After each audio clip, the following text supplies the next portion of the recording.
नमस्कार दोस्तों। आज हम प्रेमचंद जी की कथा सुनने वाले हैं, बूढ़ी काकी। बुढ़ापा बहुत बचपन का पुनरागमन हुआ करता है। बूढ़ी काकी में जिह्वा स्वाद के सिवा और कोई चेष्टा न थी। न अपने कष्टों की ओर आकर्षित करने के लिए रोने के अतिरिक्त कोई दूसरा सहारा नहीं था। समस्त इंद्रियां, नेत्र, हाथ और पैर जवाब दे चुके थे।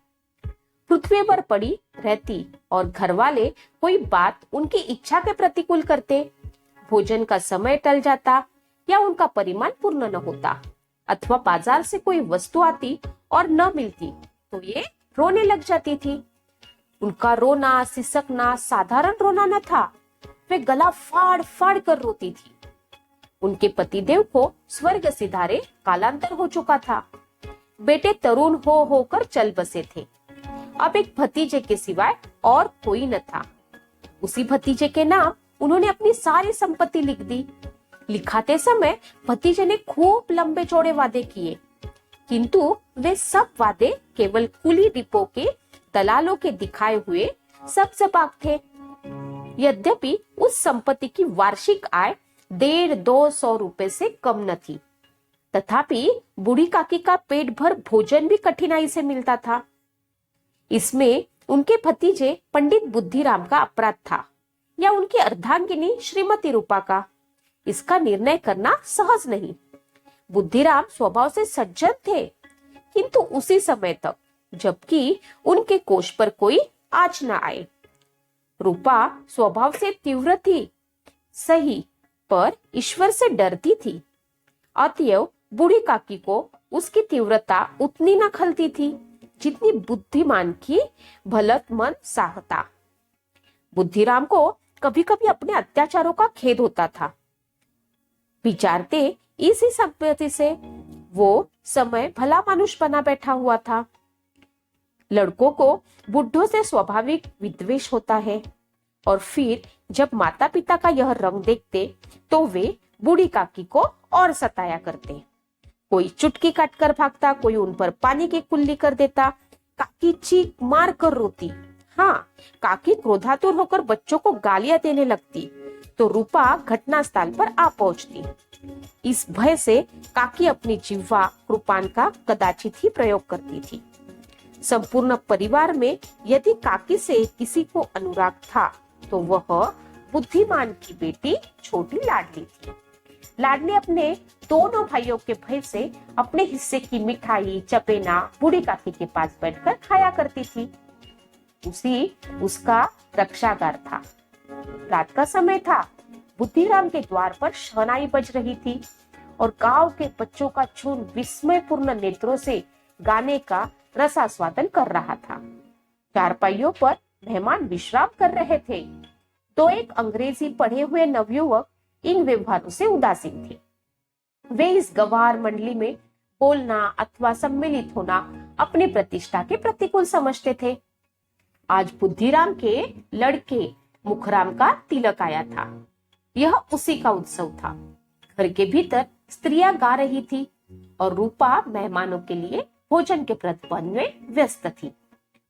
भट्टियों पर पहाड़ चढ़ रहे थे। एक में पुड़िया कचौड़ियां निकल रही थी, दूसरे में अन्य पकवान बन रहे थे।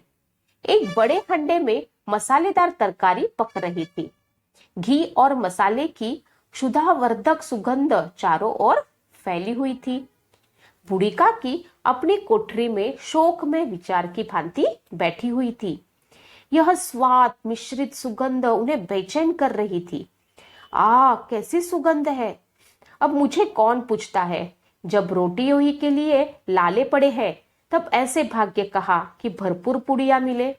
यह विचार कर उन्हें रोना आया। कलेजे में हूक सी उठने लगी, परंतु रूपा के भय से उन्होंने फिर मौन धारण कर लिया। फूल हम घर में भी सूंघ सकते हैं, परंतु वटिका में कुछ और बात होती है। इस प्रकार निर्णय करके बूढ़ी काकी हाथों में बल सरकती हुई बड़ी कठिनाई से चौखट से उतरी और धीरे धीरे रेंगती हुई कड़ाह के पास आ बैठी। रूपा उस समय कार्यभार में उद्विग्न हो रही थी। कभी इस कोठे में जाती, कभी उस कोठे में, कभी कहाड़ के पास जाती, कभी भंडार से जाती। किसी ने बाहर से आकर कहा, महाराज ठंडाई मांग रहे हैं। ठंडाई देने लगी। आदमी ने आकर पूछा, सभी भोजन तैयार होने में कितना विलंब है, जरा ढोल मंजीरा उतार दो। बेचारी अकेली स्त्री दौड़ते दौड़ते व्याकुल हो रही थी, झुंझलाती थी, कुड़ती थी, परंतु क्रोध प्रकट करने का अवसर न पाती थी। भय होता कहीं पड़ोसिनों यह न कह दे कि इतने में उबल पड़ी। प्यास से स्वयं कंठ सूख रहा था, गर्मी के मारे फूकी जा रही थी, परंतु इतना अवकाश भी नहीं था कि जरा पानी पी ले अथवा पंखा लेकर झले। यह भी खटका था कि जरा आग हटी और चीजों की लूट मची।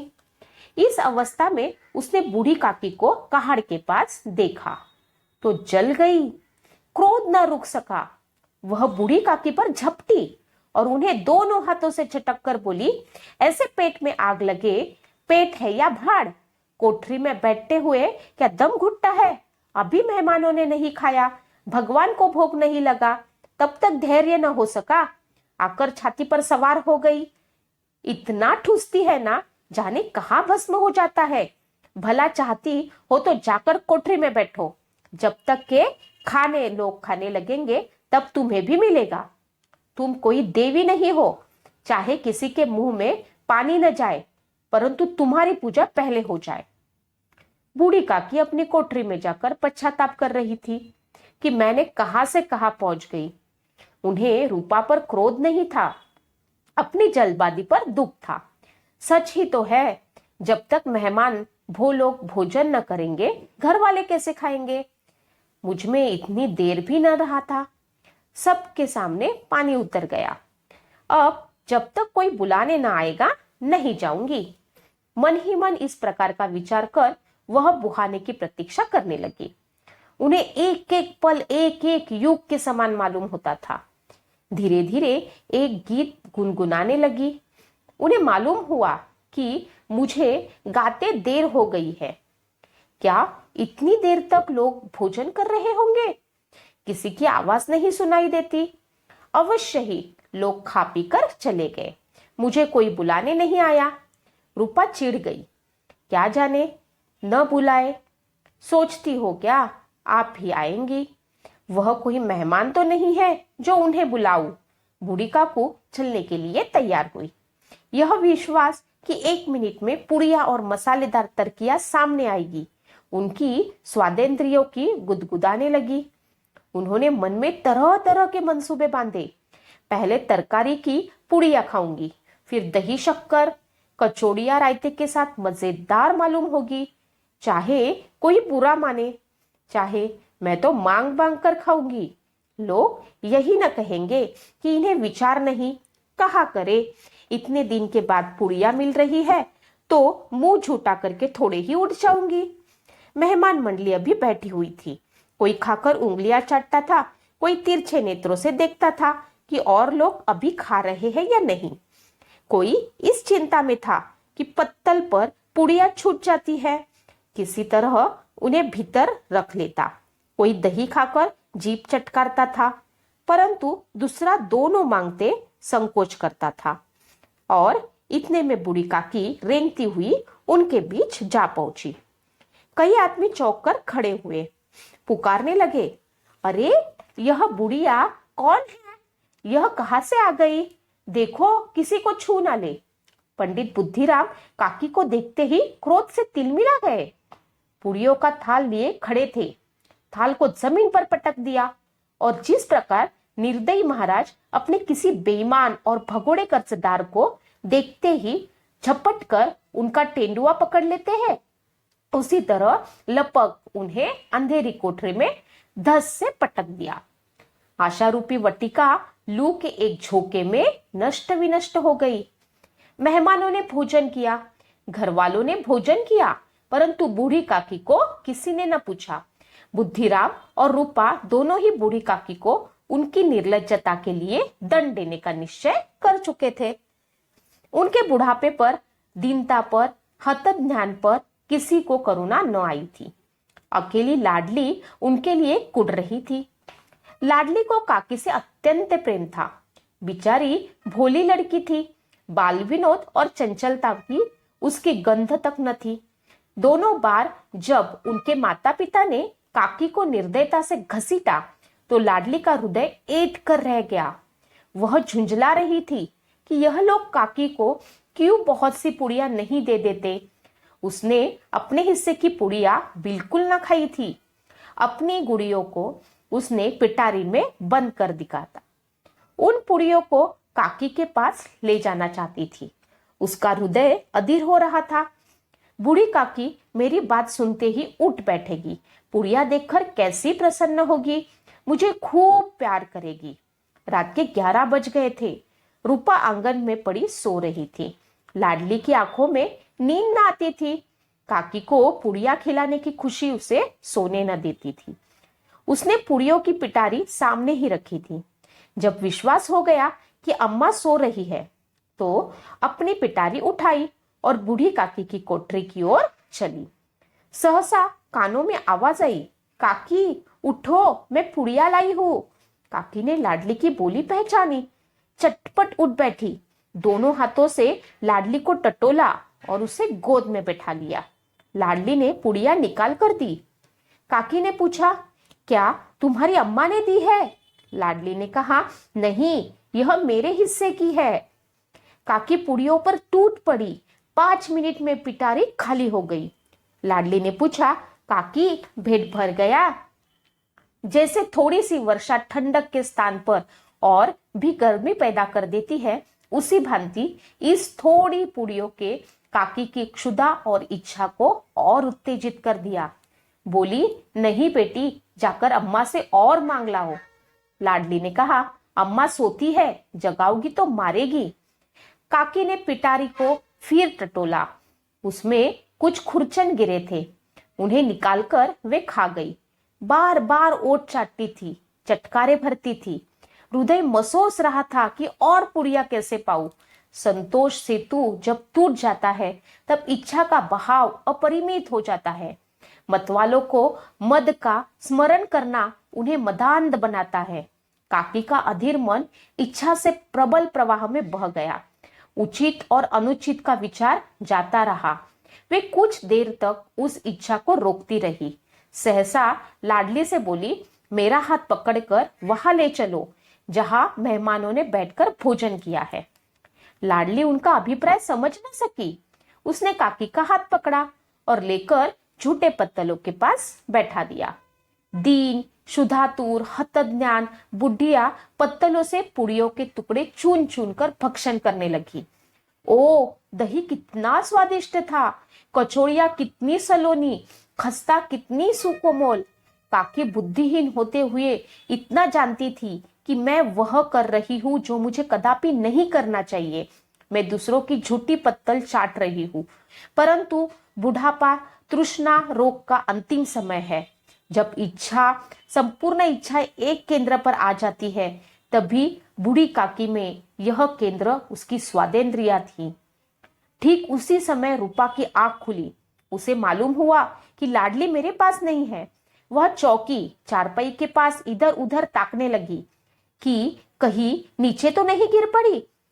उसे वहां न पाकर वह उठी तो क्या देखती है कि लाडली झूठे पत्तलों के पास चुपचाप खड़ी है और बूढ़ी काकी पत्तलों पर से पुड़ियों के टुकड़े उठा उठा कर खा रही है। रूपा का हृदय सन्न हो गया। परिवार का एक बुजुर्ग दूसरों की झूठी पत्तलों टटोले, इससे अधिक शोकमय दृश्य असंभव था।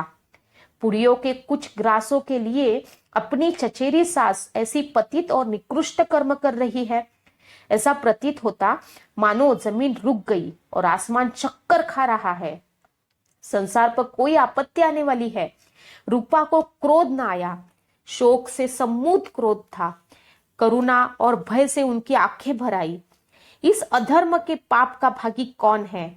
उसने सच्चे हृदय से गगन मंडल की ओर हाथ उठाकर कहा, परमात्मा, मेरे बच्चों पर दया कर, इस अधर्म का दंड मुझे मत दो, नहीं तो मेरा सत्यानाश हो जाएगा। रूपा को अपनी स्वार्थपरता और अन्याय इस प्रकार प्रत्यक्ष रूप में कभी न दिख पड़े थे। वह सोचने लगी, हाय कितनी निर्दयी हूं।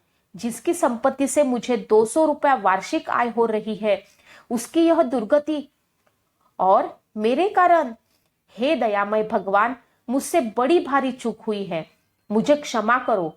आज मेरे बेटे का तिलक था, सैकड़ों मनुष्य ने भोजन किया, मैं उनके इशारों की दासी बनी रही, उनके नाम के लिए सैकड़ों रुपए व्यय कर दिए, परंतु जिसकी बदौलत हजारों रुपए खाए, उसे इस उत्सव में भरपेट भोजन न दे सकी।